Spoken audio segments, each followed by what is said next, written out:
What's up, Crapaholics? It's Crapgamer here with Crapgamer Reviews, and this is another video. I appreciate all the likes, all the subscriptions, all that good stuff. It helps out my channel tremendously, and I really do appreciate it. It means the world to me. Thank you guys so much for all the support.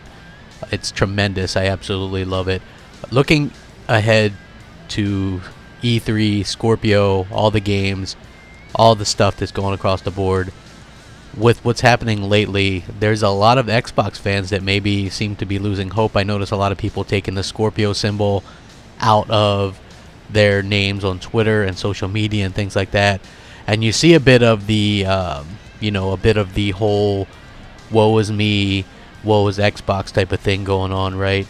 And I get that a little bit, and here's why. I'm not saying I agree with that, because your old pal Crapgamer isn't going down that road.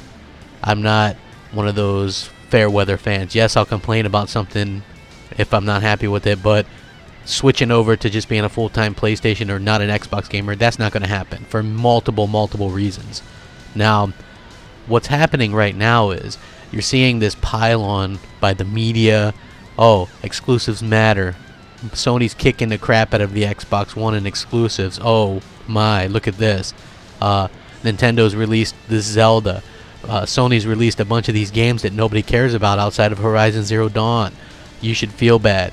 Microsoft is Doom. Xbox is irrelevant. I mean, we've seen this kind of stuff time and time again. I think it's absolutely frustrating from an Xbox fan standpoint. I'm an Xbox fan. I love Xbox. It's my preference.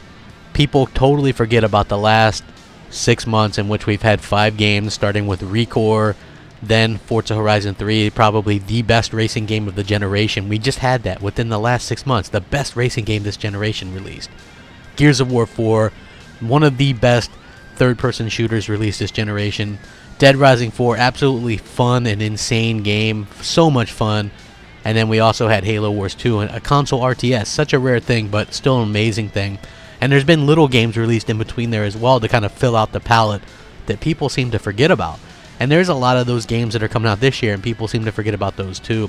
For some reason, people count these little games on the PlayStation platform, but they don't count them on the Xbox platform. And I don't know why. It's like these list wars and all this nonsense, and it's kind of ridiculous. Microsoft is being quiet right now. Why are they being quiet? Because they're very confident. They know that they have something cooking. E3 is going to be amazing. E3 is going to make a lot of people into believers. I know a lot of you might be losing faith, and it's just gaming at the end of the day, right?